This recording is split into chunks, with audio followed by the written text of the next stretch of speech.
ছোট্ট বন্ধুরা, সবাই কেমন আছো? আজ তোমাদের আরও একটি নতুন গল্প শোনাব। একদা এক পিঁপড়ের খুব পিপাসা পেল। সে নদীর পাড়ে এলো পানি খেতে। নদীতে ছিল অনেক ঢেউ।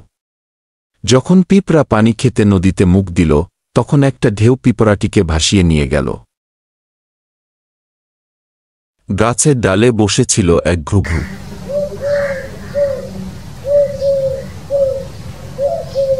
সে এতক্ষণ সব কিছু লক্ষ্য করছিল।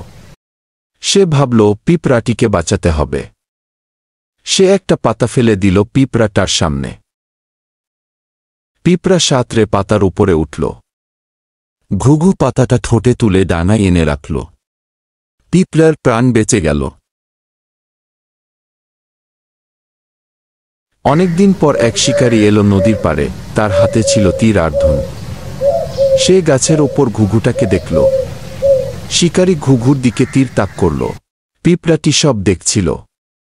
ঘুঘুর বিপদ বুঝতে পেরে পিঁপড়াটি শিকারীর পায়ের উপর উঠল। যখন শিকারী ঘুঘুর দিকে তীর ছুঁড়তে প্রস্তুত হল, তখন পিঁপড়াটি শিকারীর পায়ে কামড় বসিয়ে দিল।